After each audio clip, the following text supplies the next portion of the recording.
Lanjut. Masih gelap ya? Apa udah kelihatan slide-nya? Aman, aman, aman. Kelihatan. Di gua masih gelap sih. Nah udah.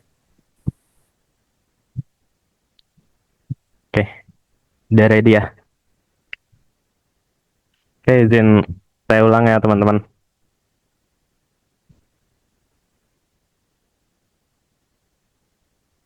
Selamat malam Bapak Jarkasi selaku dosen pengampu mata kuliah Pendidikan Pancasila serta teman-teman semua.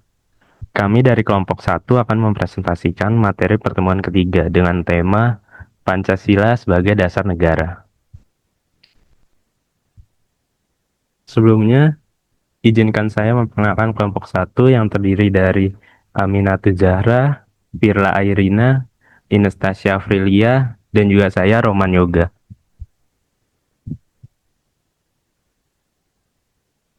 Adapun tujuan pembelajaran dalam kesempatan kali ini, yaitu mahasiswa diharapkan mampu memahami 1. Hakikat dan tujuan negara secara umum. 2. Konsep dasar Pancasila sebagai norma tertinggi dalam kehidupan bernegara. 3. Pendekatan historis, sosiologis, yuridis, dan politis dalam memahami Pancasila. 4. Hubungan Pancasila dengan pembukaan UUD 1945. 5. Yang terakhir, penerapan nilai-nilai Pancasila dalam kehidupan sehari-hari, baik dalam bidang politik, ekonomi, sosial budaya, maupun pertahanan dan keamanan. Oke, yang pertama itu hakikat negara. Hakikat negara menurut Diponolo yaitu negara merupakan organisasi kekuasaan yang berdaulat dan memiliki tata pemerintahan untuk melaksanakan ketertiban atas suatu umat di wilayah tertentu. Ada 3 unsur konstitutif negara. Yang pertama, wilayah. Wilayah itu tempat atau daerah kekuasaan negara. Yang kedua itu rakyat. Rakyat itu manusia yang mendiami wilayah tersebut.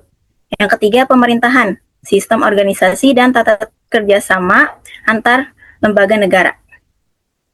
Lalu tujuan negara. Tujuan negara itu tercantum dalam alinea keempat pembukaan Undang-Undang Dasar 1945, yaitu melindungi segenap bangsa Indonesia dan seluruh tumpah darah Indonesia, memajukan kesejahteraan umum, mencerdaskan kehidupan bangsa, dan ikut melaksanakan ketertiban dunia berdasarkan kemerdekaan, perdamaian abadi, dan keadilan sosial.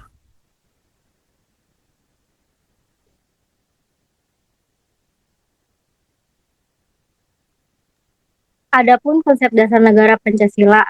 Pancasila disebut sebagai fundamental norm atau norma dasar tertinggi dalam kehidupan bernegara. Artinya Pancasila menjadi dasar dari seluruh hukum dan moral bangsa Indonesia. Adapun beberapa poin penting di dalamnya, yaitu 1. Sebagai sumber dari segala sumber hukum di Indonesia.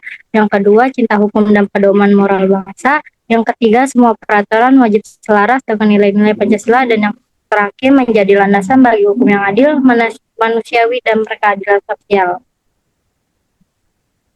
Next. Pendekatan Pancasila sebagai dasar negara. Ada 4 cara memahami Pancasila. Yang pertama, yuridis. Artinya Pancasila tercantum dalam pembukaan Undang-Undang Dasar 1945 dan ditegaskan melalui Kitab MPR nomor 18 tahun 1998. Yang kedua ada historis. Pancasila lahir dari sidang BPUPKI pada tanggal 1 Juni 1945 melalui gagasan Insinyur Soekarno. Yang ketiga ada sosiologis. Nilai-nilai digali dari adat, budaya, dan kepribadian bangsa Indonesia yang menjemuk. Dan yang keempat politis. Pancasila menjadi pedoman etika bagi penyelenggaraan negara dan kehidupan demokrasi di Indonesia.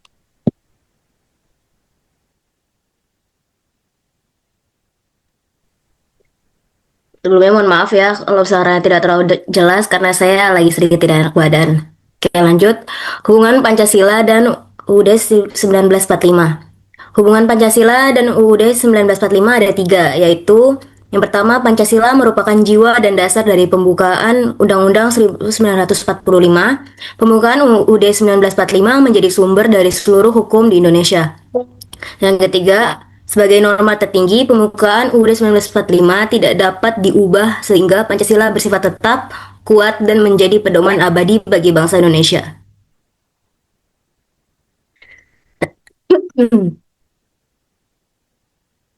Penjabaran Pancasila dalam UUD 1945. Sila pertama, ketuhanan. Contoh pasalnya pasal 29 dan pasal 28 ayat 1. Yang kedua kemanusiaan pasal 1 ayat 3, pasal 27, 28A sampai 28J. Yang ketiga persatuan pasal 25A, 27 ayat 3 dan 30. Dan keempat kerakyatan pasal 1 ayat 2, 2, 3, 7 dan 22E. Yang kelima keadilan sosial pasal 23, 31 sampai 34.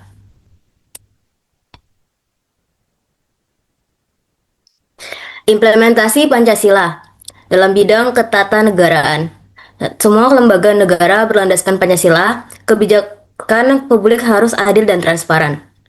Yang kedua, bidang politik.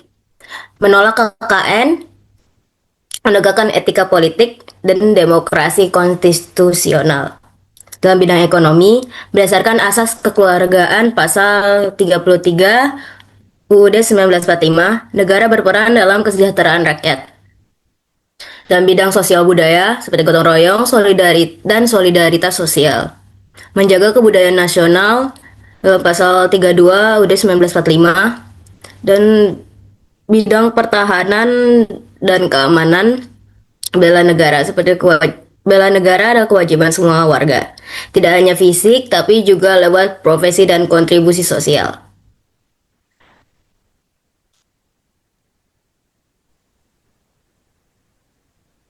Nilai-nilai Pancasila dapat diterapkan dalam kehidupan sehari-hari sebagai berikut.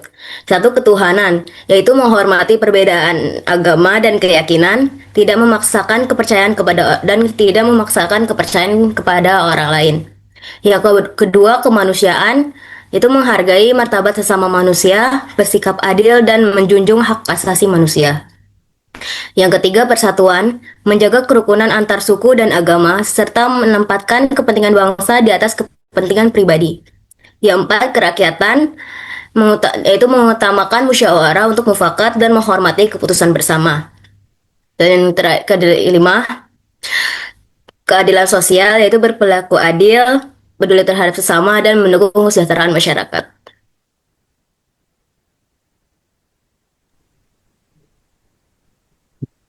Sebagai penutup, dapat kami simpulkan bahwa Pancasila bukan sekedar dasar negara, tapi juga pandangan hidup bangsa Indonesia.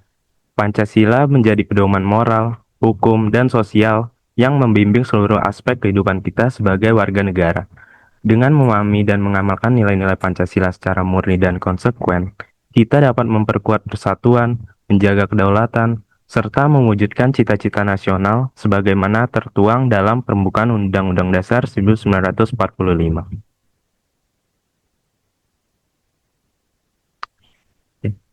Kami menyadari bahwa dalam penyampaian presentasi ini masih terdapat kekurangan, baik dari segi penyusunan materi maupun penyampaian. Akhir kata, kami ucapkan terima kasih atas perhatian dan waktu yang telah diberikan. Semoga materi yang kami sampaikan hari ini dapat memberikan manfaat dan menambah pemahaman kita semua tentang pentingnya Pancasila dalam kehidupan berbangsa dan bernegara. Assalamualaikum warahmatullahi wabarakatuh. Salam Pancasila. Waalaikumsalam warahmatullahi wabarakatuh. Izin mungkin dari teman-teman ada pertanyaan terkait materi yang sudah kami sampaikan kali ini.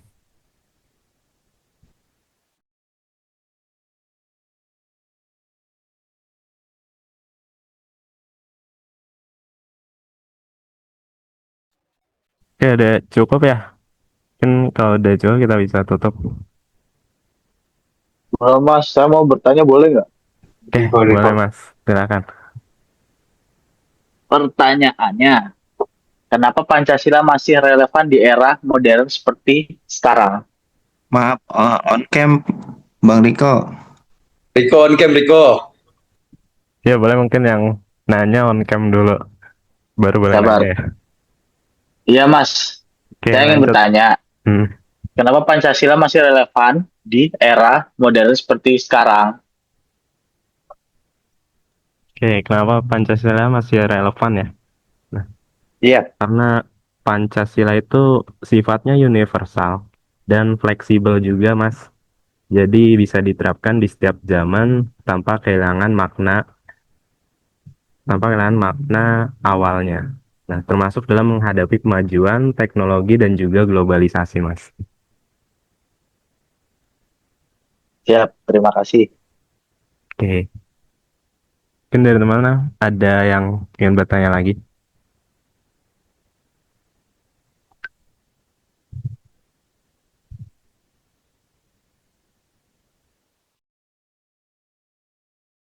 Izin Mas Roman, saya mau nanya dong.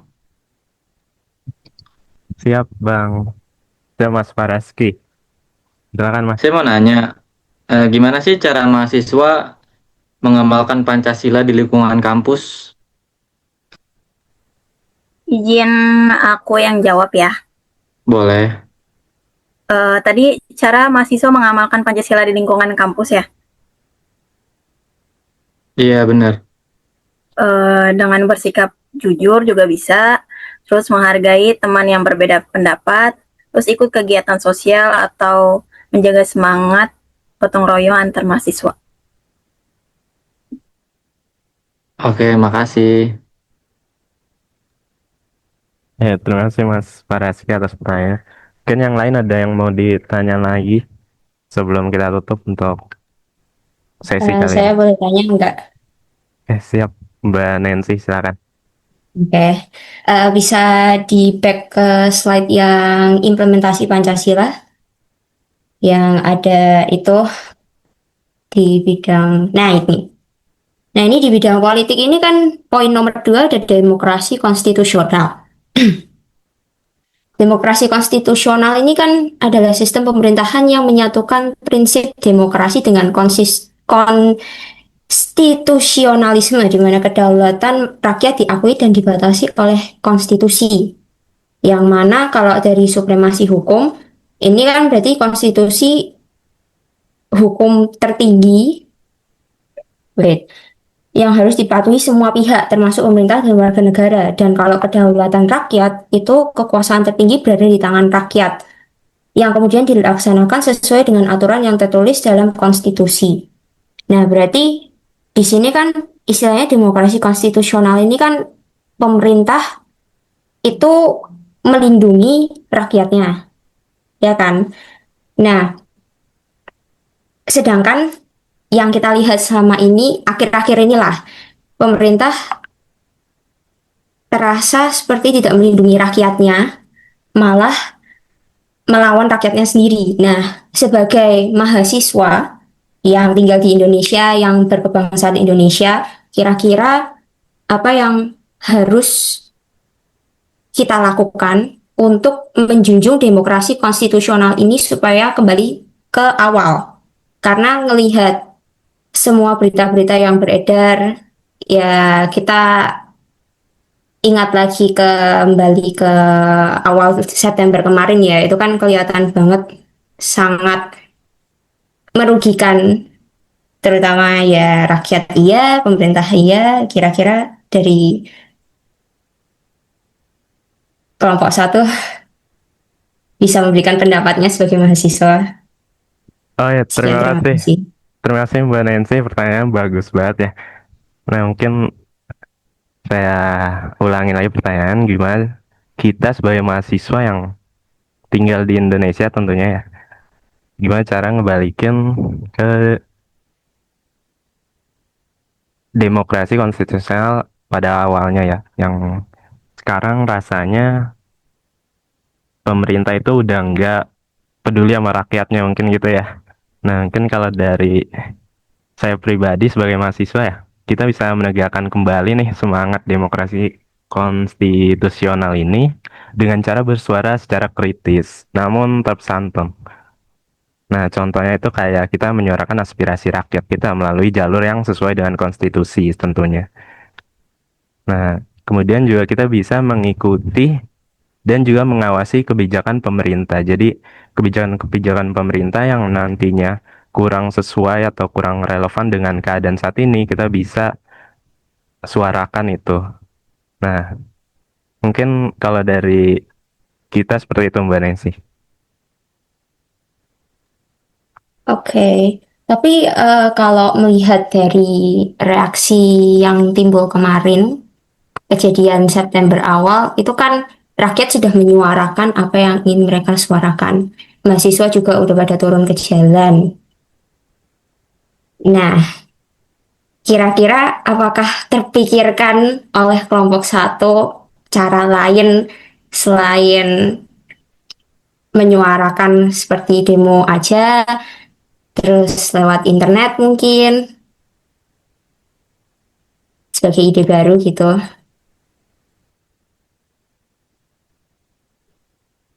Oke, mungkin selain menyuarakan aspirasi ya, nah mungkin kita juga bisa berperan lewat aksi nyata. Nah, contohnya kayak apa sih? Contohnya mengikuti kegiatan sosial. Kemudian juga kegiatan sosial tuh kayak pengabdian masyarakat ya. Kemudian juga kita ikut penelitian-penelitian yang telah dilakukan oleh sekelompok orang-orang pintar ya buat memajukan bangsa ini. Nah, mungkin dengan cara itu kita bisa menunjukkan bentuk kepedulian kita sih untuk mengembalikan dan menjunjung tinggi demokrasi konstitusional ini. Mungkin seperti itu Mbak Nancy. Oke, mantap. Terima kasih. Oke, mungkin yang lain ada pertanyaan lagi sebelum saya tutup untuk sesi kali ini.